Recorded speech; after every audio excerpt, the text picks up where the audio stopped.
దేవునికి స్తోత్రం. ప్రేలుడ హల్లెలూయా. రెండు చేతులే చెప్దాం. ప్రేలుడ హల్లెలూయా. దేవుని యొక్క మహాకృప కనికరం బట్టి ఈ వారమంతా ఆయన రెక్కల నీడ క్రింద మనల్ని దాచి కాచి కాపాడి ఆయన తేజో మహిమ నిలిచే ప్రదేశం, ఆయన కనుదృష్టి ఉండేటువంటి ఆయన సన్నిధిలో మనలందరినీ చేర్చి ఆయన స్తుతించి ఆయన గణపరిచే ఒక శ్రేష్టమైన భాగ్యం మనకు అనుగ్రహించాడు. అందుని బట్టి దేవునికి స్తోత్రం. హల్లెలూయా. ఆయన నామానికి మహిమ కలుగును గాక. ఆమేన్. రోమీలకు రాసిన పత్రిక, అపోస్తలుడైన పౌలు రోమీలకు రాసిన పత్రిక 2వ అధ్యాయం 1 నుంచి కొన్ని వచనాలు నేను చదువుతాను, గమనించండి. కాబట్టి తీర్పు తీర్చు మనుషుడా, నువ్వు ఎవడవైనవో సరే నిరత్తురుడవై ఉన్నావు. దేని విషయంలో యుద్ధుడు వానికి తీర్పు తీర్చుచున్నావో దాని విషయంలో నీవే నేరస్తుడవని తీర్పు తీర్చుకొనుచున్నావు. ఎలయనగా తీర్పు తీర్చు నీవును అట్టి కార్యములనే చేయుచున్నావు కావా? అట్టి కార్యములు చేయవారి మీద దేవుని తీర్పు సత్యమును అనుసరించినదే అని ఎరుగుదు. అట్టి కార్యములు చేయవారికి తీర్పు తీర్చుచు వాటినే చేయుచున్న మనుషుడా, నీవు దేవుని తీర్పు తప్పించుకుందువని నీవు అనుకుందువా? దేనికి స్తోత్రం. దేవుడి ఈ వాక్యము ద్వారా మనతో మాట్లాడును గాక. గత కొన్ని రోజులుగా, కొన్ని వారాలుగా మనం రోమిలకు రాసిన పత్రికలోని మొదటి అధ్యాయాన్ని మనం సుదీర్ఘంగా దాదాపుగా అక్టోబర్ నవంబర్ కాలం నుంచి మనం ధ్యానం చేస్తూ ఎన్నో విషయాలు మనం ఆ వాక్య భాగంలో నుంచి మనం ధ్యానం చేసి, పోయిన వారం దేవుని ఎరిగియుండు ఆయన మహిమపరచని వారు స్థితి ఏంటి, మరి ఆయన ఎరిగిన వారు ఏం చేయాలి అనే ఒక శ్రేష్టమైన ఆలోచన మనం చేసాం. ఈరోజు మన జీవితాల్లో శ్రమకు, మనం అనుభవిస్తున్న బాధకు, మనం అనుభవిస్తున్నటువంటి దుఃఖానికి కారణమైనటువంటి ఒక ఆశ్చర్యకరమైన విషయాన్ని మీకు చెప్పాలని ఆశపడుతున్నాను. దేనికి స్తోత్రం. హల్లెలూయా. ఇది చాలా సాధారణంగా అనిపిస్తుంది, కానీ మనకు తెలియకుండానే మన జీవితాలను ప్రభావితం చేసి మనం జీవితాలను నాశనం చేస్తున్నటువంటి ఒక అంశం. అది మనం కొన్నిసార్లు కంట్రోల్ చేసుకోలేకనో, లేకుంటే మనకు తెలిసిన దానిని బట్టో, మనకు అర్థమైన దాన్ని బట్టో చాలా ఈజీగా మనం మాట్లాడుతుంటాం. దేవుని ఎరిగిన వారు, దేవుని వాక్యాన్ని తెలుసుకున్న వాళ్ళు ఎంత జాగ్రత్తగా ఉండాలో ఈ 2వ అధ్యాయంలో పౌలు చాలా క్లియర్గా చెప్తాడు. అని డైరెక్ట్గా ఏమంటున్నాడంటే, కాబట్టి తీర్పు తీర్చు మనుష్యుడా అంటున్నాడు. ఈ రోజుల్లో మనుషులు తీర్పు చాలా ఈజీగా తీరుస్తారు. అఫ్కోర్స్ పాత నిబంధన కాలంలో దేవుడు తీర్పు తీర్చే అధికారం న్యాయాధిపతులకు ఇచ్చాడు. అయితే న్యాయము తప్పి తీర్పు తీర్చకూడదు, లంచము తీసుకొని తీర్పు తీర్చుకోకూడదు, లేకుంటే దురుద్దేశంతో తీర్పు తీర్చకూడదు, లేకుంటే ద్రవ్యమాన పాపములు పడి తీర్పు తీర్చుకోకూడదు, స్వార్థముతో తీర్పు తీర్చకూడదు. ఇలా దేవుడు ఇచ్చినటువంటి ఆ కృపను, ఆ భాగ్యాన్ని దురుద్దేశముగా తీర్పు తీర్చుకో. మనం చూస్తాం, న్యాయాధిపతి అయిన సమూయేలు యొక్క కుమారులు ఏం చేశారు? లంచం తీసుకొని తీర్పును మార్చేశారు. అందుకని వచ్చి మాకు రాజు కావాలని అడిగాడు. బైబిల్లో తీర్పు గురించి అనేకమైన సంగతులు ఉన్నాయి. అయితే తీర్పు విషయంలో విశ్వాసులకు దేవుడు చెప్తున్నటువంటి విధానం ఏంటి? తీర్పు విషయంలో మనం తెలుసుకోవలసిన సత్యం ఏంటి?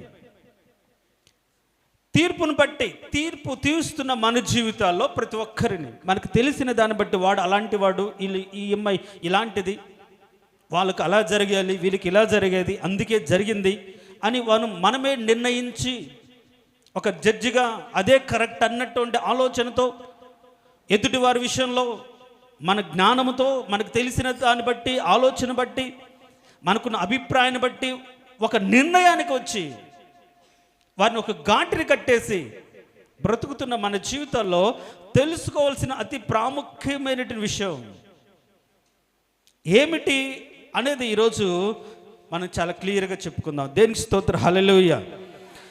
ఇప్పుడు తీర్పు తీర్చేవాడు వాడు ఎలాంటి వాడైనా సరే, అక్కడ రాయబడి నువ్వు ఎవడవైనను సరే అని రాయబడి. ఎవడవైనను అంటే రాజు అయినను, అధికారి అయినను, లేకుంటే బలమున్నను, జ్ఞానమున్నను, డబ్బున్నను, హోదా ఉన్నను, ఎవరైనా సరే అని అర్థం. కాబట్టి చాలామంది డబ్బు ఉంది కాబట్టి లేనివాడిని ఒకలాగా తీర్పు తీరుస్తారు. అధికారం ఉంటే తమ యొక్క అధికారాన్ని బట్టి తన కింద ఉన్నవారి విషయంలో ఒకలాగా తీర్పు తీరుస్తారు. ఈ లోకంలో రకరకాలైన తీర్పులు ఉంటున్నాయి. కానీ బైబిల్ ఏమని చెప్తుందంటే, ఆ కీర్తన గ్రంథం 75:7 ఒకటే మాట ఉంది, దేవుడే తీర్పు తీర్చువాడు అని రాయబడింది. దేనికి స్తోత్రం, హల్లెలూయా. దేవుడే తీర్పు తీర్చువాడు. ఏమని రాయబడింది? దేవుడే తీర్పు తీర్చువాడు. ఆయన ఒకరిని హెచ్చించును, ఒకరిని తగ్గించును అని అక్కడ రాయబడి ఉంది. హెచ్చించేది, తగ్గించేది ఆయనే. చూడండి, నెబుకద్నెజరు కొడుకైన బెల్షస్సరు తన తండ్రి మరణాంతరం రాజుగా మార్చబడిన తర్వాత ఈ దేవాలయపు ఉపకరణాలలో ఆయన మందు పోసుకొని తాగుతూ తింటూ సుఖిస్తున్నప్పుడు వచ్చి, దేవుడు నిన్ను తీర్పు తీర్చినప్పుడు నువ్వు తక్కువ వానిగా కనిపించావు కాబట్టి నీ రాజ్యము నీకు నిలవదు అని చెప్పి రాత్రికి రాత్రే అతడు హతమైపోయాడు. ఆ విషయంలో ఒక మాట అంటాడు, నీ తండ్రికి ఇలా జరిగిందని నువ్వు ఎరిగి ఉండియో, ఎవరి వశంలో సకను మానవులక ప్రాణములు ఉన్నాయో, ఎవరి వశంలో అధికారం ఉందో, ఎవరి వశంలో సమస్తం ఉందో అలాంటి దేవుణ్ణి నువ్వు ఎరిగి ఉండియో కూడా నువ్వు ఆయన ఘనపరచలేదు, ఆయన మహిమపరచలేదు, కాబట్టి నీ రాజ్యము నీకు నిలవదు అని చెప్పాడు. రాత్రికి రాత్రే హతమైపోయినట్టుగా మనం చూస్తాం. దేవుడే తీర్పు తీర్చువాడు. దేవుడే తీర్పు తీర్చువాడు. ఇప్పుడు పాత నిబంధనలో అనేక రకమైన తీర్పులు ఉన్నాయి. నేను వాటి గురించి నేను ప్రస్తావించుకోలేదు. ఫరోకు దేవుడే తీర్పు తీర్చాడు. ఆ విషయంలో అంటాడు, ఫరోకు తీర్పు తీర్చువాడు నేనే, మీకు తీర్పు తీర్చి న్యాయము చేసిన వాడు. కాబట్టి న్యాయముగా తీర్పు తీర్చే దేవుడు. అయితే క్రొత్త నిబంధనలోకి వచ్చినప్పుడు, క్రొత్త నిబంధన కృపల్లోకి రాబడి మనం చేస్తున్న తప్పిదాలన్నీ కూడా కప్పపెట్టబడ్డాయి, ఏమి జరగట్లేదని భ్రమలో బ్రతుకుతున్న మనము గమనించాల్సినటువంటి ఒక సత్యం ఉంది. అందుకని బైబిల్లో చాలా క్లారిటీగా ఉంది, చేసిన పాపమునకు వెంటనే శిక్ష కలగకపోవటం చూసి అనేకులు పాపం విషయం భయం విడిచి ప్రవర్తిస్తున్నారంట. పాపము ఇదివరకు పాత నిబంధన కాలంలో ప్రత్యక్ష గుడారంలో అతి పరిశుద్ధ స్థలంలోకి ఒకవేళ ప్రధాన యాజకుడు పాపం చేసి ఆ లోపలికి వెళ్తే ఆ క్షణమే చచ్చిపోతాడు. అందుకని అతనికి అతని కాలుకి తాడుగట్టి ఆ తాడుకు గంట కట్టి లోపలికి పంపిస్తారు. ఆ అతి పరిశుద్ధ స్థలంలో అతను తిరుగుతూ దేవునికి ధూపం వేస్తున్నంతసేపు, ప్రార్థన చేస్తున్నంతసేపు ఆ గంట మోగుతూ ఉంటుంది కాబట్టి బ్రతికున్నాడని అర్థం. గంట మోగలేదా చచ్చాడని అర్థం. లోపలికి వెళ్ళకూడదు కాబట్టి లాగాలి, బయటికి లాగి పడేస్తాడు. ఒకవేళ అంత పరిశుద్ధతే ఈరోజు దేవుడు కొలిచి చూస్తే ఎవరు నిలబడగలుగుతారు దేవుని ఎదుట? అందుకనే నీవు దోషములు కనిపెట్టి చూచిన ఎడలు ప్రభు ఎవడు నిలబడగలుగుతాడు నీ ఎదుట? కాబట్టి నీ యొద్ద క్షమాపణ దొరుకుతున్నది. క్షమాపణ అంటే ఏంటి అర్థం? మర్చిపోవడం, చేసిన తప్పు దాన్ని క్షమించి వదిలిపెట్టడం, మర్చిపోవడం, క్షమించడం. దేవుని యొద్ద మనకు క్షమాపణ, ఆ ప్రియుని యందు మనకు విమోచనము అనగా మన అపరాధములకు క్షమాపణ మనకు కలిగి ఉన్నది అనే మాటలు అర్థమేంటి? దేవుడు మనం చేసిన ఘోర పాపాలన్నిటికీ వదిలివేశాడు, క్షమించి మర్చిపోయాడు. ఆయన రక్తము ద్వారా కడగబడిన ఆయన వీపునే పడేశాడు. ఇక ఎన్నటికి కూడా వాటిని జ్ఞాపకం చేసుకోకుండా ఆయన మనం క్షమించేశాడు. అది ఆయన క్షమాపణ. కాబట్టి ఈరోజు మనం క్షమించబడి దేవుని మందిరములోకి వచ్చి పాపములు క్షమించబడిన వారిగా, పరిశుద్ధులుగా మార్చబడిన వారిగా దేవుని మందిరంలో, దేవుని సంఘములో బ్రతుకుతున్న మన జీవితాల్లో తీర్పు గురించి ఒక శ్రేష్టమైన ప్రత్యేకమైన ఆలోచన లేకపోతే ఖచ్చితంగా బైబిల్ ఏమని చెప్తుందంటే, మనం చదివిన వచనంలో, నువ్వు దేని విషయంలో ఎదుటివానికి తీర్పు తీర్చుచున్నావో దాని విషయంలో నువ్వు నేరస్తుడవో. ఈరోజు మనం దొంగతనాలు చేసి, వ్యభిచారాలు చేసి, లేకుంటే కుట్రలు చేసి, కుయుక్తులు చేసి కాదు, ఎదుటి వారికి తీర్పు తీర్చే చాలామంది ఏమవుతున్నారు? నేరస్తులైపోతున్నారు. ఎందుకు ప్రభు నాకు ఈ శిక్ష, ఎందుకు ప్రభు నాకు ఈ గతి, ఎందుకు ప్రభు నేను ఇలా ఉంటున్నానంటే, అస్తమాన వాడాలంటి వాడు ఇలాంటిది, అదాలాంటిది, ఇది ఇలాంటిది అని వాళ్ళ గురించి అనుకుంటూ తీర్పు తీర్చి నువ్వు బ్రతుకుతున్నావు కాబట్టి నీ బ్రతుకులో మార్పు లేదు.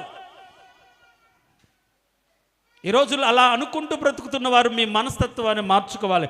దేవుడు అట్టి కృప దయచేయుడుగాక. చాలామంది ఇళ్లలో కూర్చొని వాడు వీడు అది ఇది అనుకుంటూ తీర్పు తీరుస్తుంటారు. అలా తీరుస్తున్న నీకు తెలియకుండానే దేవుని ఎదుట ఏమైపోతున్నావు? నేరస్తు. ఇప్పుడు నేరం చేసిన వాడికి ఏం కలుగుతుంది? శిక్ష కలుగుతుంది, శిక్ష పడుతుంది. నేనేం నేరం చేశాను ప్రభా అంటే నువ్వు వాడిని తీర్పు తెచ్చావు అంతే. నువ్వు చేయాల్సిన పని లేదు. ఏ దొంగతనం చేయాల్సిన పని లేదు, వ్యభిచారం చేయాల్సిన పని లేదు. ఇంకొకటి రకమైన బైబిల్లో పాపమును ప్రత్యేకించబడింది ఏది అవసరం లేదు. నువ్వు వాడు ఇలాంటి వాడు అని నీ మనసులో అనుకొని, నువ్వు అనుకుంటూ వాడి మీద అలాంటి ఒపీనియన్ కలిగి ఉంటే చాలు. ఆ విషయంలో నువ్వు నేరస్తుడని బైబిల్ చెప్తున్నప్పుడు ఎదుటి వారి విషయంలో మనం ఎంత జాగ్రత్తగా ఉండాలి, ఎంత ప్రత్యేకంగా ఉండాలి, ఎంత జాగ్రత్తగా నీ హృదయాన్ని దాచుకోవాలి. వారి విషయంలో నువ్వు తీర్పు తీరుస్తున్న ఆలోచనలు నీకు రాకుండా నువ్వు ఎంత జాగ్రత్త పడాలి. మనకు తెలియకుండానే లోకంలో ఉన్న మనకు తెలియకుండానే చాలా మందిని ఒక ఘాటిని కట్టేసి, జడ్జ్ చేసేసి, ఒక ఉద్దేశం, ఒక అభిప్రాయం వాళ్ళ మీద ఏర్పరచుకొని బ్రతుకుతూ ఉంటారు. మనకు తెలియకుండానే మనము నేరస్తులమైపోతూ ఉంటాం. మీరు కానీ యేసు ప్రభు చెప్పిన మాటలు, ఇది పౌలు చెప్పారు కదా అనుకుంటారేమో. ప్రభుని యేసు క్రీస్తు చెప్పిన మాటలు ఒక మాట ధ్యానం చేద్దాం. చూడండి, మత్తయి సువార్త 7వ అధ్యాయం 1వ వచనం. మీరు తీర్పు తీర్చకుడి. చాలు. ఏమంటున్నాడు? ఎవరైతే యేసు ప్రభువును నమ్మి అని అనుసరిస్తున్న వారికి దేవుడు ఇస్తున్నటువంటి హెచ్చరిక, అర్థం చేసుకోవాల్సిన మాట ఏంటంటే, మీరు తీర్పు తీర్చకుడి. ఇంకా అప్పుడు మిమ్మును గూర్చి తీర్పు తీర్చబడదు. అప్పుడు మిమ్మును గూర్చి తీర్పు తీర్చబడదు. దాని కంటిన్యూషన్, మీరు తీర్చు తీర్పు చొప్పున మిమ్మును గూర్చి తీర్పు తీర్చబడును. చూడండి, ఇవి ఆషామాషి పదాలు కాదు, సరదాగా మర్చిపోయేటువంటి విషయాలు కాదు. దేవుని యొక్క తీర్పు మనం చదువుతాం. పేతురు రాసిన పత్రికలో దేవుని యొక్క తీర్పు దేవుని మందిరంలోనే ఆరంభమైన కాలంలో మనం బ్రతుకుతున్నాం. మనం ఆ విషయాన్ని అంతకుముందు ఒక సహోదరుడు తీర్పు గురించి చెప్పినప్పుడు మనం చెప్పుకున్నాం. ఇద్దరు మందిరానికి వెళ్ళారు.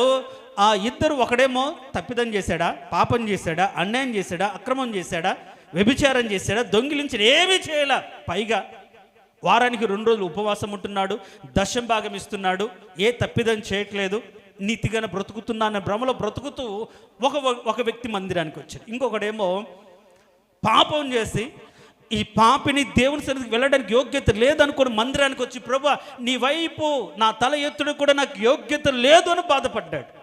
అక్కడే ఆ క్షణంలో ఎవడు నీతిమంతుడని తీర్చబడ్డాడు? పాపి, తన పాపాన్ని గ్రహించి ఒప్పుకున్నవాడు. అంతేకాని తన దృష్టికి తాను నీతిమంతుడను, అక్కడ దాని కింద రాస్తాడు, తన దృష్టికి తాను నీతిమంతుడు అనుకొని ఎదుటి వారిని తృణీకరించే కొందరితో ఈ మాట చెప్పుచున్నాను ప్రభు అయిన యేసుక్రీస్తు అంటాడు. ఈ రోజుల్లో చాలామంది తమ దృష్టికి తాము నీతిమంతులు, దేవుని దృష్టికి నీతిమంతులమా కాదని ఆలోచన ఎరగకుండానే, నేను ఏ తప్పిదం చేయట్లేదు, ఎవరికి అన్యాయం చేయట్లేదు, ఎవరి ఇంటికి పోవట్లేదు, ఎవరు ఆశించట్లేదు, నా మటుకు నేను బతుకుతున్నాను, నా కష్టార్జితం మీద నేను బతుకుతున్నాను, ఉన్నదే తింటున్నాను, ఉన్నదే తాగుతున్నాను, ఎవరు జోలికి పోవట్లేదు అనే స్వనీతిని ఆధారం చేసుకొని, నేను మంచివాడిని, వాళ్ళకి ఇలా చేస్తున్నారు, వాడు ఇలా, ఈడు ఇలా అనుకుంటున్న దాన్ని బట్టి నువ్వు అలానే తీర్పు తీర్చబడతావు. ఎంత దారుణం! ఈరోజు పాపము చేయకుండానే శిక్ష అనుభవించే వాళ్ళు ఎవరు అంటే ఎదుటి వారికి తీర్పు తీర్చేవారు.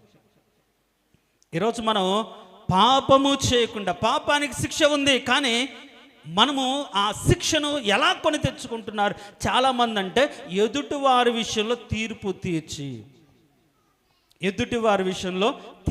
తీర్చి శిక్షను కొని తెచ్చుకుంటాను. ఇంకొక మాట, అదే లూకాసు వార్తలో ఒక మాట చదువుదాం చూడండి. 6వ అధ్యాయం, లూకాసు వార్త 6వ అధ్యాయం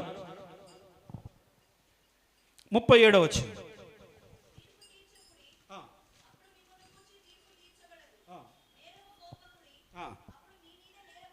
చాలు చూడండి, తీర్పు తీర్చకుడి మిమ్మల్ని గురించి తీర్పు తీర్చబడదు, నేరము మోపకుడి మిమ్మల్ని గురించి నేరం మోపబడదు అంటూ అక్కడ ఎన్నో వచ్చిన 7:37, ఇంకో 6:37 తర్వాత ఓకే సరిపోతుంది.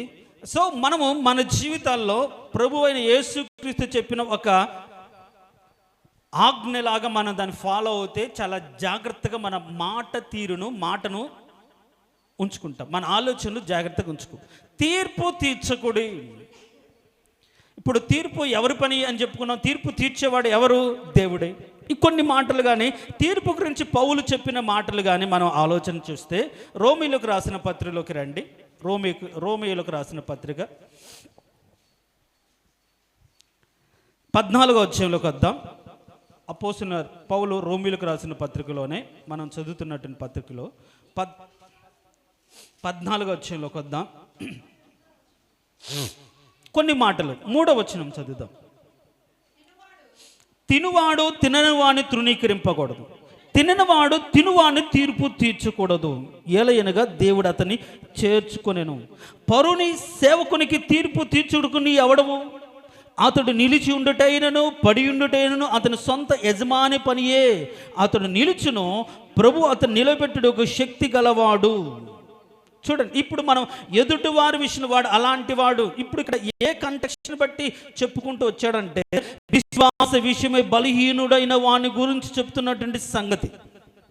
కొందరు విశ్వాసంలో బలంగా ఉండరు, కొందరు మందిరానికి సరిగా రారు, కొందరు సరిగ్గా ప్రార్థన చేయరు, సరిగా మందిరంలో ఉండలేరు. మనం ఏం చేస్తాం? సింపుల్గా ఇన్ని సంవత్సరాల నుంచి వస్తుంది, ఈమెకు ప్రార్థన కూడా చేయడం రాదా? ఏం భక్తి ఆమెది? నువ్వెవరు అనడానికి? నీకేం సంబంధం? చాలా క్లారిటీగా ఉంది ఇక్కడ. తినే విషయం, తినకూడని విషయంలో, తినేవాడేమో తినకూడని విషయంలో తీర్పు తీర్చకూడదు. ఎవడి విషయంలో? సొంత యజమాని అంటున్నప్పుడు యజమాని ఎవరు? దేవుని చిత్తం. ఒకడు పడిండుట, ఒకడు లేచుట, ఒకడు నిలబడుట, ఏదైనా దేవుని విషయం, దేవుని చిత్తం. మనం ఎవరము? వాడు అలా ఉండకూడదు, ఈడ ఉండాలి అని చెప్పడానికి మనం ఎవరు? పోనీ నువ్వు అలా ఉంటున్నావా? లేవు కదా. అలా చేస్తున్నావా? చెయ్యవు కదా. బ్రతుకుతున్నావా? బ్రతకవు కదా. అంటే నీ తప్పు బయటపడలేదు కాబట్టి ఎదుటి వాడిని నువ్వు తీర్పు తీరుస్తావా? ఒకరోజు అదే తప్పు నువ్వు చేసి నీ తప్పు బయటపడితే ఆ రోజు నిన్ను మొహాన ఊస్తారు కదా. ఎంత దారుణం! చాలా క్లారిటీగా ఉంది. పరుని విషయంలో తీర్పు తీర్చుట నీకేలా అని దేవుడు మాట్లాడుతాడు. ఈ రోజుల్లో మనం చేసే విశ్వాసులు చేసే తప్పిదాలలో ఒకవేళ ఒక విశ్వాసి భక్తిపరుడై ఉండి, నీతిమంతుడై ఉండి, ప్రార్థనాపరుడై ఉండి, మంచిగా ప్రార్థన చేసుకోగలిగిన సామర్థ్యం తనకు ఉండినప్పుడు ఎదుటి వారిని తృణీకరించడం కూడా పాపమే కదా. మనం చెప్పుకున్నాం, ఒకవేళ అలా తృణీకరించి మత్సరపడితే, శత్రు విషయమై అతని జీవితంలో కలిగిన బాధను బట్టి మన హృదయంలో మత్సరపడితే దేవుడు మనల్ని అసహించుకుంటాడు అని బైబిల్లో రాయబడింది. వాడు బాధలో ఉంటే నువ్వు అలానే జరగాలని అనుకుంటావా? వాడికి తగిన శాక్తి జరిగింది అనుకుంటావా? అలానే జరుగుతుందని నేను అనుకున్నానని నువ్వు అనుకుంటావా? నువ్వు దేవుడివా? నువ్వు జరగాలని నిర్ణయించావా? అసలు నీకు ఏం రైట్ ఉంది? నాకు తెలుసు వాడికి అది జరుగుద్ది. మరి జరగకుండా ఆపొచ్చుగా చేతనైతే.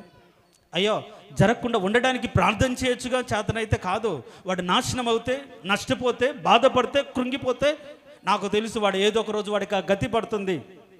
అంటే వాడు నాశనాన్ని కోరుకుంటూ నాశనాన్ని తీర్పు తెచ్చుకుంటున్న నీ జీవితంలో ఒకరోజు ఆ గతి పట్టదా? ఆ స్థితి రాదా? అలా ఉండదా? అందుకనే తీర్పు తీర్చకుడి. మనుషుడు ఏ కొలత కొలుస్తారో ఆ కొలత మీకు కొలవబడను. ఈ మాటలు చెప్తావు, వల్లిస్తావు, కానీ మనసునైతే కంట్రోల్గా ఉంచలేకపోతాం, మనసునైతే జాగ్రత్తగా ఉంచలేకపోతాం.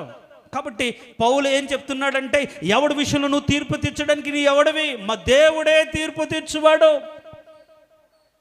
మరి ఈరోజు నువ్వు తీర్పు తీర్చి ఆయన ఎదుట నేరస్తుడివైతే ఆయన శిక్ష నువ్వు భరిస్తున్న దానివే కదా. ఈరోజు నీ కుటుంబంలో నుండి వేదన, దుఃఖం, బాధ, రోగం పోకుండా ఉండడానికి గల కారణం ఏంటి? ఎదుటి వానికి తీర్పు తెచ్చి నువ్వు నేరస్తుడిగా ఆయన ఎదుట నిలబడ్డావు. ఆయనేమో ఉత్తరవాదిగా మన పక్షాన దేవునికి సన్నిధిలో ప్రార్థన చేస్తున్న, ప్రభువా ఈ బిడ్డకు క్షమించు ప్రభువా, విడిపించు ప్రభువా అని ప్రార్థన చేస్తే, ఆయన విడిపించిన ప్రతిసారి మళ్ళీ తప్పిదం చేసి, మళ్ళీ పాపం చేసి, మళ్ళీ తీర్పు తెచ్చి నేరస్తుడు అయిపోయి మళ్ళీ అక్కడ బోన్లోకి వచ్చి శిక్షను అనుభవిస్తాను. ఎంత దారుణం! ఈరోజు విశ్వాసులు శిక్షను అనుభవించడానికి గల కారణం వాళ్ళు చేసిన పాపం కాదు, వాళ్ళు తీర్పు తీర్చే తీర్పే, వాళ్ళు తీర్చే తీర్పే. కాబట్టి ప్రియ విశ్వాసి, ప్రియ సహోదరి, సహోదరుడా, నువ్వు ఎవడవైనా సరే, నీ స్థాయి, స్థితి, నీ రంగు, హోదా, కులము, మతము, ఏ స్థితిలో ఉన్నా సరే, నువ్వు ఎదుటి వారికి తీర్పు తీర్స్తే ఆ విషయంలో నువ్వు నేరస్తుడు అని బైబిల్ చెప్తూ ఉంది. కాబట్టి నువ్వు తీర్పు తీర్చడానికి లేదు, తీర్పు తీర్చకూడదు అని రాయబడింది. కాబట్టి వాడు అలాంటి వాడు, వీడు ఇలాంటి వాడు, అది ఇలాంటిది, ఇది ఇలాంటిది అని మనుషుల గురించి, పరిస్థితులను బట్టి నువ్వు ఎదుటి వారిని జడ్జ్ చేసి నువ్వు చెప్పడానికి లేదు అని బైబిల్ నిర్మోహమాటంగా చెప్తుంది. మరి ఇంకొక మాట అక్కడే మనం చదివితే చూడండి, 13వ వచనం, 14, 13లో కొన్ని మాటలు చదువుదాం. మనం ఇక మీదట ఒకరికొకడు తీర్పు తీర్చక యుందుము, సహోదరునికి అడ్డమైనదు ఆటంకమైనది కలగ చేయకుందుమని మీరు నిశ్చయించుకునిడి అని చెప్తున్నాడు. మనం తీర్పు తీర్చక ఉండాలి. ఎదుటి వారి విషయంలో సంఘంకి వచ్చిన తర్వాత కొందరు బలహీనులు ఉంటారు, కొందరు ఇంకా అంటే దేవుని సన్నిధి స్థిరపడలేని వాళ్ళు ఉంటారు. కాబట్టి బలమైన వారు బలహీనులను చూసి ఏం తృణీకరించకూడదు. అలా ఉన్నారేంటి, ఇలా ఉన్నారేంటి, ఇలా చేయకూడదేంటి, అలా చేయకూడదేంటి అని మనమే చెప్పకూడదు. తర్వాత ఇంకొద్దిగా ఆ వచనాల్లో అయితే మనం ఏం చేయాలి అంటే, 5వ వచనంలో ఏమని చదివామంటే,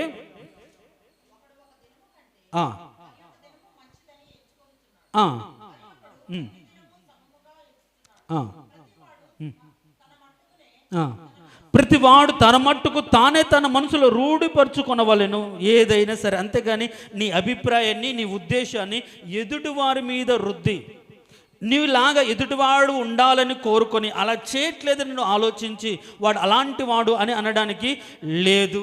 తర్వాత 22వ వచనం అనుకుంటాను చూడండి, నీకున్న విశ్వాసము దేవుని ఎదుట నీ మట్టుకు నీవే ఉంచుకొనము, తాను సమ్మతించిన విషయంలో తనకు తానే తీర్పు తీర్చుకొనివాడు ధన్యుడు. దేవునికి స్తోత్రం, హల్లెలూయా. చూడండి, అంతేకాని ఎదుటివానికి తీర్పు తీర్చకుండా ఏంటంట మనకు మనమే అరే తీర్పు తీర్చుకుంటే అది ధన్యకరం.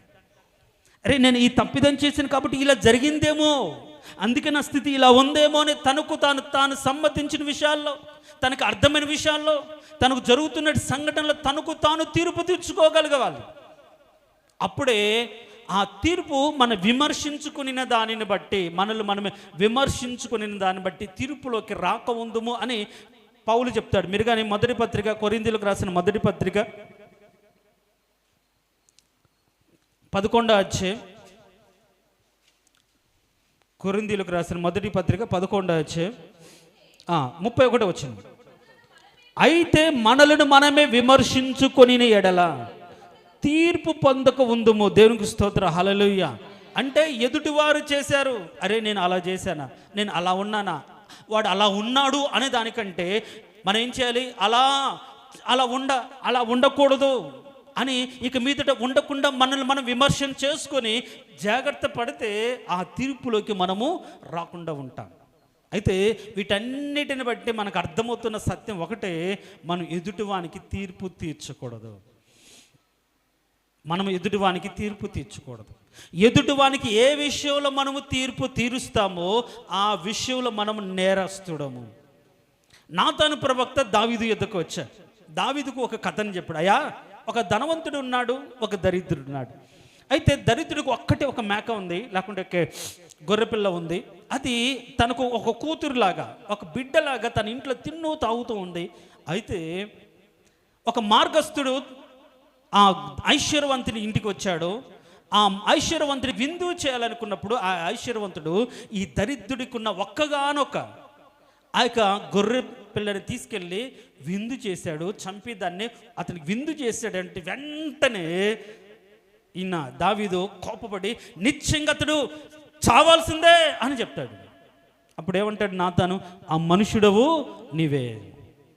చూడండి, పరుని భార్యను చేర్చుకున్నాడు.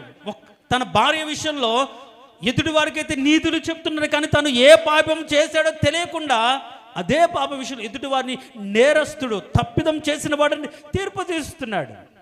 ఈ రోజుల్లో అదే మనం చదువుతాం.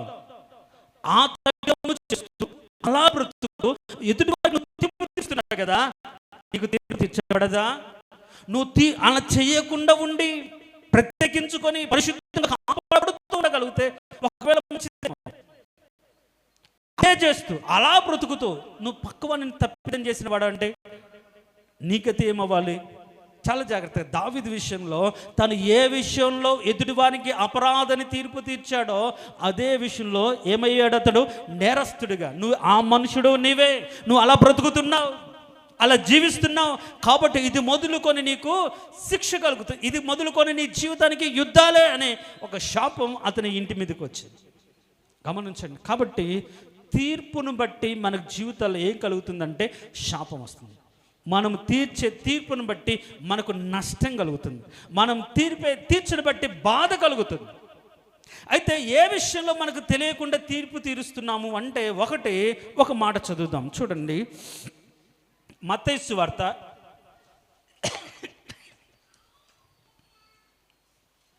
18వ అధ్యాయం. మత్తయి సువార్త 18వ అధ్యాయం 34వ వచనం. అందుచేత వాని యజమానుడు కోపపడి తనకు అచ్యున్నదంతయు చెల్లించు వరకు బాధపరుచు వారికి వారిని అప్పగించను అని చదువుతాం. చూడండి, ఒక ధనవంతుడికి ఒక వ్యక్తి అప్పున్నాడు.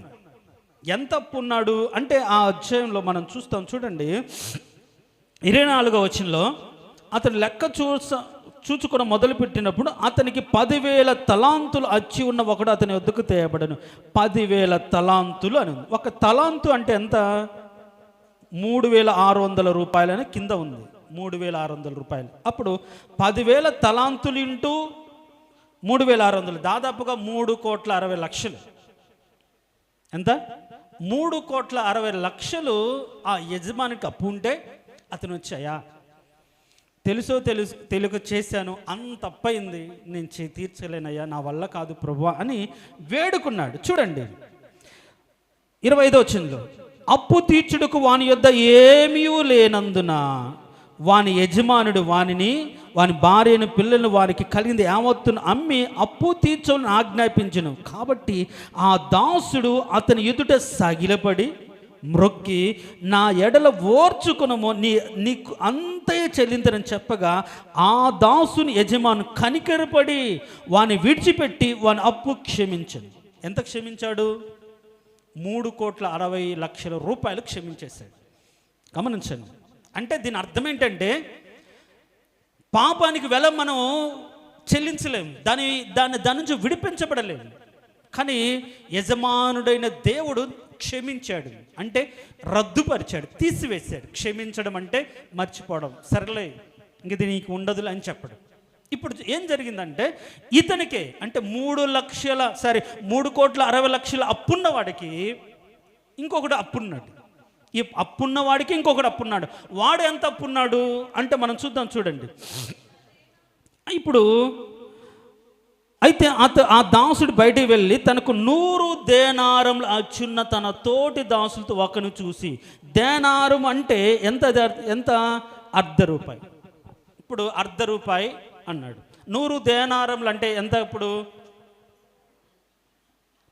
100 దేనారం, ఇప్పుడు దేనారం అంటే ₹1 అయినప్పుడు 100 అర్ధలు ఎంత? 50 కదా. ₹50 అప్పున్నాడు. ఎంత అప్పున్నాడు? ₹50 అప్పున్నాడు.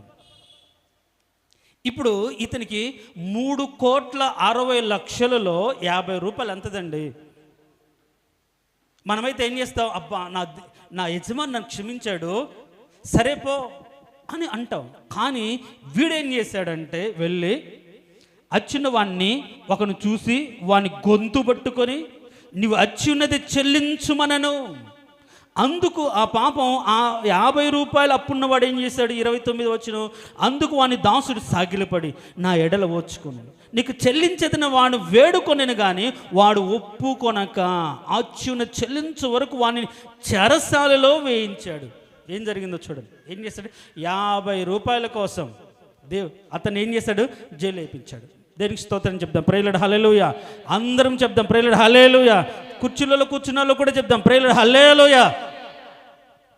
నిద్రపోతున్నాడు తలలో ఉంచుకొని. అందుకని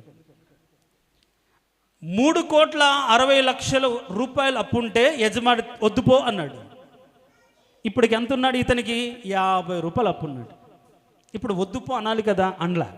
అనకుండా వాడిని గొంతు పట్టుకొని గట్టిగా అడిగి వాడు ఈ బతిములాటిని ఒప్పుకోకుండా ఏం చేశాడంటే చెరసాలలో వేయించాడు. ఈ విషయం ఎవరో యజమానుడికి చెప్పాడు. ఈ విషయం అంతా కూడా యజమానికి చెప్పి, ఇప్పుడు ఆ యజమాని అతన్ని పిలిపించి ఏమంటాడంటే, చూడండి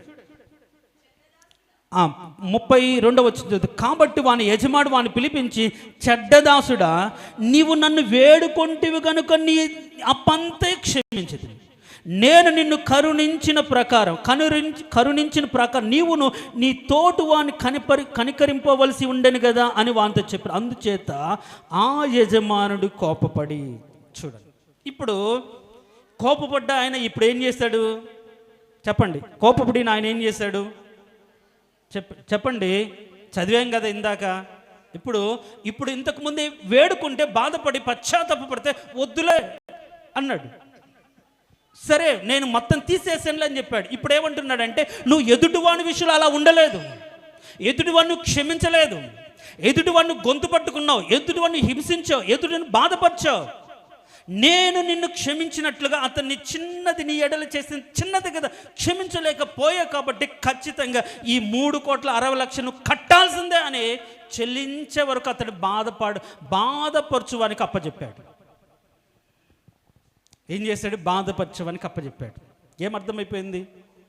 మనమేమో దేవుని దగ్గరికి వెళ్ళి, ప్రభువా క్షమించండి అయ్యా, నేను ఈ తప్పిదం చేశాను, నన్ను క్షమించను ఇక మీదట చేయను ప్రభా అని మనమైతే దేవుని ఎదుట కన్నీరు కార్చి ఏడ్చి బాధపడి ఒప్పుకొని దేవుని కృపను పొందుతాం.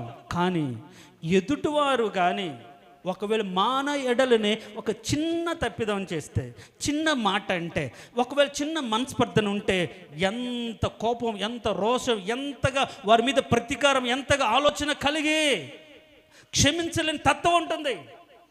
దీన్ని బట్టి ఏమర్థమవుతుంది? ఒకవేళ నీ సహోదరుడు వాడు ఎలాంటి వాడైనా సరే, ఎవరైనా సరే, నువ్వు క్షమించకుండా వారి మీద కోపము, వారి మీద ద్వేషము, వారిని గొంతు పట్టుకొని చంపాలనే ఆలోచన, వారిని చెరసాల వేయించి బాధించాల తలంపు నీ బ్రతుకులో ఉంటే, ఏదైతే నీ బ్రతుకులు ఒకప్పుడు కనికరించబడి దేవుని చేత క్షమించబడ్డావో ఆ క్షమాపణ కొట్టివేయబడి ఆ బాధ నీ బ్రతుకులోకి వస్తుంది. ఎంత దారుణం! పోగొట్టుకున్నదాన్ని తిరిగి తెచ్చుకోవడం అంటే ఇదే. ఈ రోజుల్లో చాలామంది కూడా నేనెందుకు క్షమించాలి? దేవుడు నిన్ను క్షమించాడు కదా, నువ్వు అడిగితే దేవుడు నిన్ను విడిపించాడు కదా, నువ్వు ఎదుటి వారిని క్షమించాలి కదా. అందుకనే నీ కంటిలో ఉన్న దూలం నుంచుకొని ఎదుటి వారిని నలుసు నువ్వు తీస్తావా అనేది 7వ అధ్యాయం మనం చదువుతున్నాం. ఈరోజు చాలామంది కళ్ళల్లో ఉన్నటువంటి కవరం, ఆ కళ్ళల్లో ఉండే దూలాలు కనిపించవు. ఎదుటివారు చిన్న చిన్న తప్పిదాలు చేస్తుంటే, వాడు అలాంటి వాడు, ఈమె ఇలాంటిది, ఆమె అలాంటిది అని ఆమె గురించి ప్రపకండాలు చేసి వాళ్ళు బజారుకి ఇచ్చి రచ్చ చేసి వీళ్ళే వాళ్ళ గుట్టు అంటే బట్టబయలు చేసి నాశనం చేస్తారు. చూడండి ఎంత దారుణం. ఈరోజు ఒకవేళ నువ్వు బాధపరచబడే వారికి అప్పచెప్పిన విషయంలో ఉన్నావు, దేవుడు నిన్ను క్షమించి నీ పాప శిక్ష శిక్షను వదిలివేసి ఒక క్షేమాన్ని నీవు, నీ బిడ్డలు, నీ పిల్లలు ఇంకా క్షేమంగా ఉండడానికి దేవుడు కృప చూపితే, నువ్వు ఎదురువారిని క్షమించకుండా నీ విషయంలో తప్పిదం చేస్తే, నీ విషయంలో అచ్చి ఉంటే, నీ విషయంలో ఏదైనా చిన్నది జరిగిస్తే, వారి విషయంలో మాత్రం ఎట్లా ఉన్నావు ఈరోజు? దానిని బట్టే తీర్పు నీ ఇంటిలోకి వస్తుంది. దానిని బట్టే దేవుడు నిన్ను తీర్పు తీర్చి, ఏ విషయంలో ఒకప్పుడు నిరపరాధిగా తీర్చబడ్డావో, క్షమించి వదిలేశాడో, అదే శిక్ష తిరిగి తీసుకొని వచ్చి బాధపరిచే వారికి అప్పచెప్తాడు. ఎంత దారుణం ఈరోజు! అంటే ఎదుటి వారిని క్షమించలేకపోతే నీ బ్రతుకులో బాధ ఉంటుంది అని సత్యాన్ని ఈరోజు గ్రహించగలిగితే నువ్వు ఎవరినైనా క్షమించగలుగుతావు. మంచి మనసుతో క్షమించగలుగుతావు. ఎలాంటి దురుద్దేశం లేకుండా క్షమించగలుగుతావు. అందుకనే మీరు ఒకరినొకరు ఏం చేసుకోవాలి? క్షమించుకోనడి. క్షమించడం అంటే మర్చిపోవడం, వదిలివేయడం అని అర్థం. అప్పటికి సరే సరే అక్క, నేను మనసులో ఉంచుకుంటానా, వదిలేసానులే అంటారు. కానీ మనసులో నేను ఎట్లా మర్చిపోతాను? అంత ఈజీగా మర్చిపోతానా? ఎప్పుడెప్పుడో 20-25 ఏళ్ళ క్రితం ఆ రోజు నువ్వు చేసింది నాకు ఈ రోజు వరకు ఆ శిక్షను భరిస్తున్నావు. జాగ్రత్త. ఇప్పుడు విడిపించబడి కూడా బాధించబడే వారికి అప్పచెప్పబడ్డాడు ఈ వ్యక్తి. 6,60,00,000, సారీ 3,60,00,000 ఒక్క అయిపోయింది. ఒక్క క్షణం మళ్ళీ వచ్చి మీద పడి మొత్తం నువ్వు కట్టాల్సిందని బాధపరిచే వారికి దేవుడు అప్పచెప్పాడు. చూడండి, ఈరోజు నువ్వు ఎదుటి వారిని క్షమించకుండా, ఎదుటి వారి విషయాలు ఓర్చుకోకుండా నువ్వు కానీ బ్రతుకుతూ ఉంటే నిన్ను ఈరోజు ఎవరికి అప్పచెప్పింటాడు? బాధపరిచేవారు. ఇప్పుడు నీవు బాధపడుతున్నావు, ఇప్పుడు ఆ శిక్ష అనుభవిస్తున్నావు, ఇబ్బంది పడుతున్నావు. దానికి కారణం ఏమై ఉండొచ్చు? నేను ఏం తప్పిదం చేశాను ప్రభా, నేను ఏ పాపం చేశాను, ఎవరికి అన్యాయం చేశాను, ఎవరికి దొంగిలించాను అని అనుకుంటున్నావు. ఎదుటి వారిని క్షమించలేని స్థితే నీ బాధకు కారణం. ఎదుటి వారి విషయంలో ఓర్చుకోలేనటువంటి ప్రేమ నీ బ్రతుకు లేకపోబట్టే ఈరోజు నువ్వు అనుభవిస్తున్న శిక్షకు కారణం. మనుషులం కదా, ఇలాంటి కోపతాపాలు ఉంటాయి కదా. నువ్వు మనిషివే, కానీ దేవుని ప్రేమను బట్టి నువ్వు మార్చబడిన వ్యక్తిగా, దేవుని స్వరూపంలోకి మార్చబడిన వ్యక్తివైతే, దేవత్వాన్ని నీ హృదయంలో కలిగి ఉన్న వ్యక్తివైతే, ప్రేమ అన్నిటిని సహిస్తుంది, ఓర్చుకుంటుంది, తాలుకుంటుంది, మచ్చరపడదు. ఏం చేస్తుంది? ఇంకా దయగలిగి వాళ్ళకి ఏదైనా చేస్తుంది. కాబట్టి ఈరోజు నువ్వు ఏం చేస్తున్నావు? అందుకని పోయిన వారంలో దేవుని ఎరిగి ఉండి, ఏమి ఎరిగి ఉండాలి? ఆయన ఆజ్ఞలు ఎరిగి ఉండాలి. ఏంటి ఆజ్ఞ? మొట్టమొదటి ఆజ్ఞ అని చెప్పుకున్నావు, నిన్ను వల్ల నీ పొరుగు వారిని ప్రేమించాలి. అదే మొదటి ఆజ్ఞ.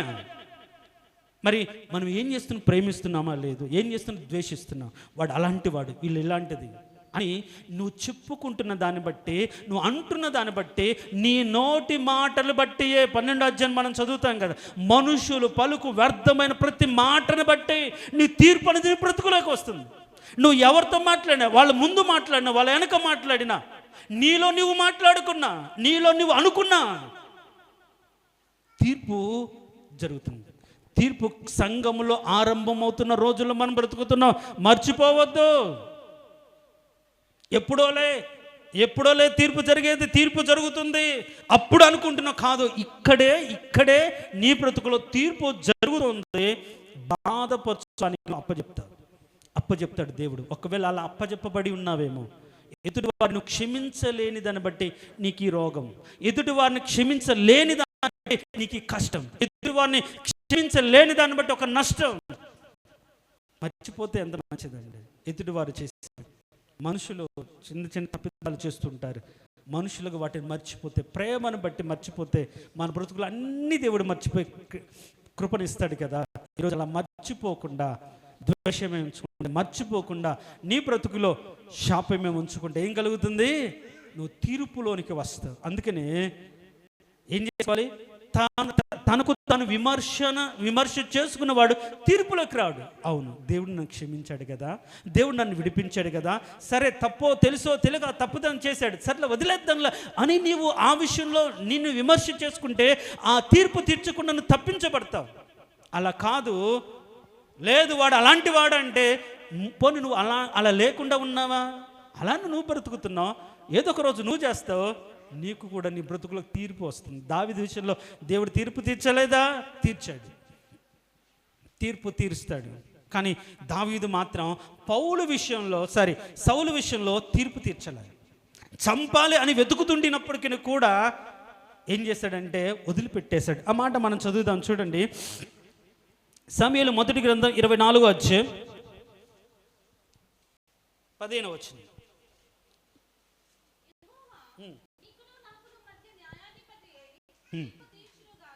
చాలు. నీకును నాకునంటే సౌలుతో చెప్తున్న మాటలు. ఏం చేస్తున్నాడు? ఒకవేళ చంపాలనుకునే చూస్తున్నాడు, తరుముతూనే ఉన్నాడు నిర్దాక్షిణంగా.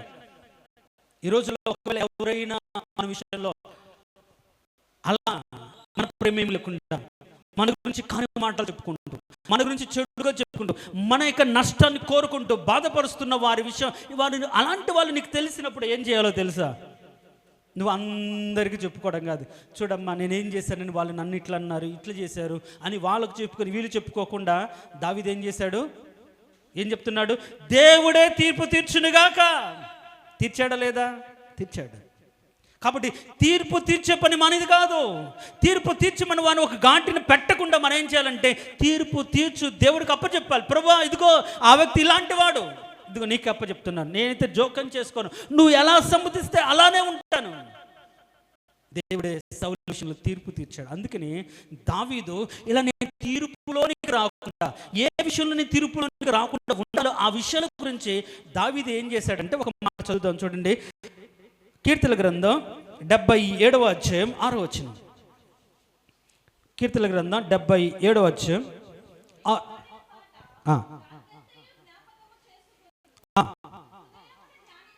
హృదయంలో ధ్యానించుకొందును దేవా,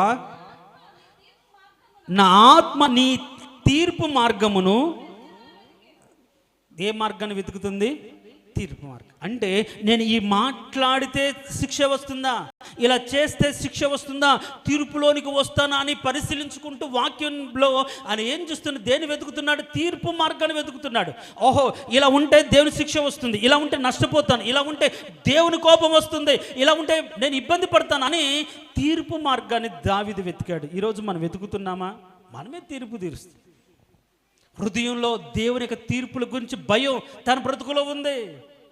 కారణం ఏంటంటే ఒకప్పుడు అతని విషయంలో తీర్పు తీర్చాను, ఇక మీదట ఏ విషయంలో నేను తీర్పులోకి రాకుండా తాను విమర్శ చేసుకుంటూ ఆ తీర్పును ఆ యొక్క స్థితిని దేవుడికే తను అప్పచెప్తున్న వాడిగా ఉన్నాడు. దేనికి స్తోత్రం, హల్లెలూయా.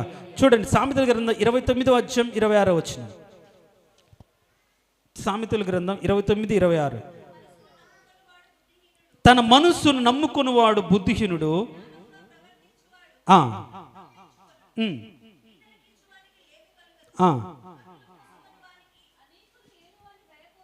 29:26. మనుషులకు తీర్పు తీర్చుట, మనుషులను తీర్పు తీర్చుట దేవుని వశము. 24:25 వచ్చిన ఒక మాట ఉంటుంది. 24:25లో న్యాయమైన తీర్పు తీర్చువానికి క్షేమకరమైన దీవెన కలుగుతుంది అని మనం చదువుతాం. కాబట్టి వీటన్నిటిని బట్టి మనం అర్థం చేసుకోవాల్సిన మాట ఏంటంటే, ఎదుటివారికి మనం తీర్పు తీర్చే ఏ విషయంలో మనం తీర్పు తీర్చబడుతున్నామో ఆ విషయంలో మనం నేరస్తులము అని తీర్పు తీర్చబడుతున్నాం. కాబట్టి ఆ నేరాన్ని బట్టే ఈరోజు బాధించబడుతున్నావు, నష్టపోతున్నావు, రోగాల బారిన పడుతున్నావు. కాబట్టి నువ్వు అలా తీర్పు తీర్చకూడదు. దేవుడు కొందరిని పనిలోనికి పిలిచాడు. ఉదయం 5 గంటలకు కొందరిని పిలిచాడు, మధ్యాహ్నం 11 గంటలకు కొందరిని పిలిచాడు, 12 గంటలకు పిలిచాడు, సాయంత్రం 5 గంటలకు కూడా కొందరిని పిలిచాడు.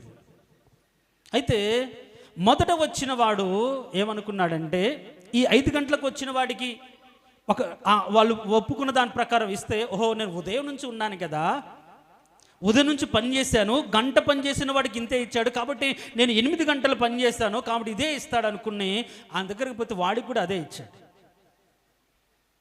ఇంక ఇతను ఏమైంది? బాధపడ్డాడు. అదేంటి ప్రభువా, నేను ఉదయం నుంచి కష్టపడుతున్నాను కదా అంటే, నువ్వు ఒప్పుకున్న అంతకే కదా, అది నా ఇష్టం, నేను ఎవరిని ఎందుకు పిలిచానో ఎవరికి ఇవ్వాలో వాళ్ళకి ఇస్తాను.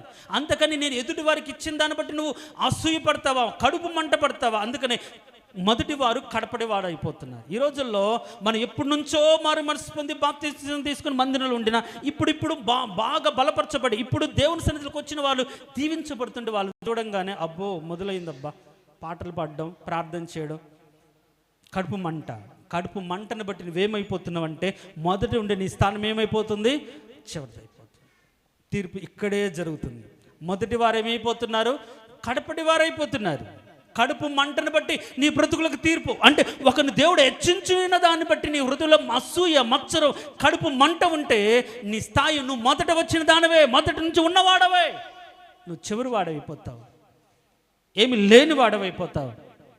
తీర్పు చూడ, దేవుడి తీర్పులు మామూలుగా ఉండవు, మనలాగా ఉండవు. ఒకటి, నువ్వు క్షమించలేకపోతే దేవుడు నిన్ను తీర్పు తీరుస్తాడు. రెండు, ఎదుటివాడిని వాడుకున్న స్థితిని బట్టి, దేవునికి నమ్మకంగా బ్రతుకుతున్న దాన్ని బట్టి, హెచ్చించబడిన దాన్ని బట్టి నువ్వు మత్సరపడితే నిన్ను దేవుడు తీర్పులోనికి తీసుకొస్తాడు. మూడవది, అదే దాంట్లో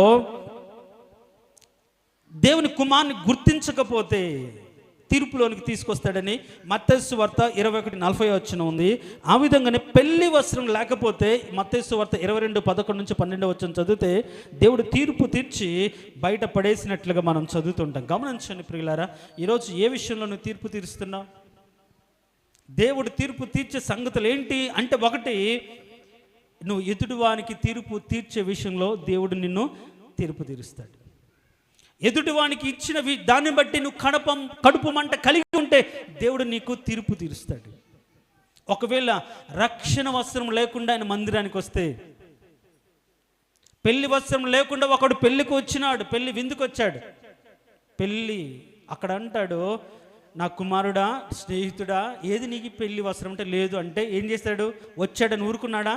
బయట అగ్ని చీకట్లో పడవేస్తాడు. గమనించండి. కాబట్టి ఈరోజు దేవుని నమ్మి ఊరికే వచ్చాను కదా ఆదివారం అనుకుంటే కాదు, నువ్వు రక్షణ వచనం లేకపోతే దేవుడు నీ బ్రతుకులో ఒక తీర్పు తీరుస్తాడు. కాబట్టి ఈరోజు పౌలు చెప్తున్న మాట, తీర్పు తీర్చు మనుషుడా, నువ్వు ఎలాంటి వాడవైనా సరే, నువ్వు ఒట్టి నిరత్రుడవైనావు, నిమిత్త మాత్రుడమై ఉన్నావు.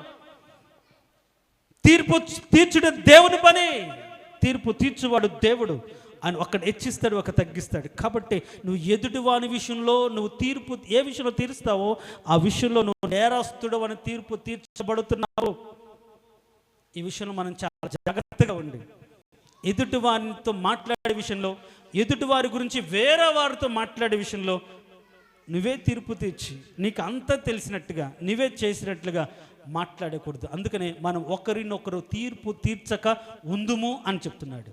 నువ్వు తీర్పు తీర్చకూడదు. తీర్పు తీర్చుట దేవుని పని. ఒకవేళ నువ్వు తీర్పు తీర్చిన దాన్ని బట్టి ఇంతకాలం నష్టపోయేవేమో, వాళ్ళు అలాంటిది, ఈమె ఇలాంటిది, వీళ్ళ దగ్గర కూర్చొని వాళ్ళ గురించి వీళ్ళ గురించి ఊరికే మాట్లాడుకొని నష్టాన్ని, శాపాన్ని కొని తెచ్చుకుంటున్నారు చాలామంది.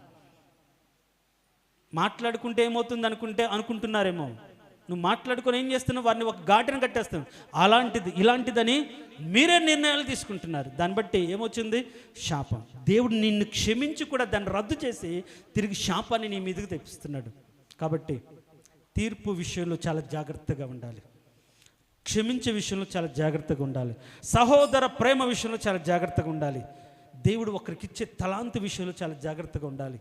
ఇలాంటి విషయాలు మనం తీర్పులోకి రాకుండా మనము జాగ్రత్త పడే ఉన్నతమైన కృప దేవుడు మనకు అనుగ్రహించును గాక. తలలు వంచండి. తలలు వంచిన మనం తీర్పు తీర్చకూడదు, మీకు తీర్పు తీర్చబడదు.